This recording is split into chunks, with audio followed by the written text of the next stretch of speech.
ದೇಸಾಯಿ ಅವರ ಸಿನಿ ಜರ್ನಿಯ ಮತ್ತೊಂದು ಮೈಲುಗಲ್ಲು.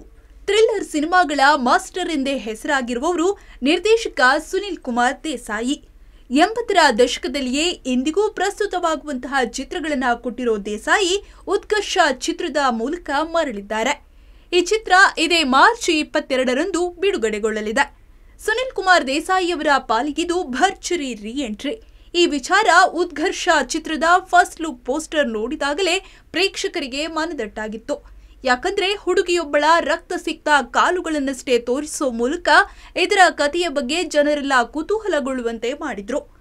ಈ ಚಿತ್ರದಲ್ಲಿ ಪರಭಾಷಾ ನಾಯಕ ನಾಯಕಿಯರ ದಂಡಿದೆ. ಸಿಂಗಂ 3 ಸೇರಿದಂತೆ ಒಂದಷ್ಟು ಸಿನಿಮಾಗಳಲ್ಲಿ ಖಳನಾಗಿ ನಟಿಸಿದ್ದವರು ಠಾಕೂರ್ ಅನೂಪ್ ಸಿಂಗ್. ಅವರು ಈ ಸಿನಿಮಾ ಮೂಲಕ ಹೀರೋ ಆಗಿದ್ದಾರೆ. ದರ್ಶನ್ ಅಭಿನಯದ ಯಜಮಾನ ಚಿತ್ರದಲ್ಲಿಯೂ ಖಳನಾಯಕನಾಗಿ ಅಭಿನಯಿಸಿರುವ ಇವರನ್ನೇ ನಾಯಕನಾಗಿ ಮಾಡಬೇಕೆಂದು ದೇಸಾಯಿ ನಿರ್ಧರಿಸಿ ಅವರ ಅಜಾನುಬಾಹು ದೇಹಸಿರಿಗೆ ತಕ್ಕುದಾದ ಪಾತ್ರವನ್ನ ಸೃಷ್ಟಿಸಿದ್ದಾರಂತೆ. ಉತ್ಕರ್ಷ ಪಕ್ಕಾ ಸುನಿಲ್ ಕುಮಾರ್ ದೇಸಾಯಿ ಫ್ಲೇವರಿನ ಚಿತ್ರ.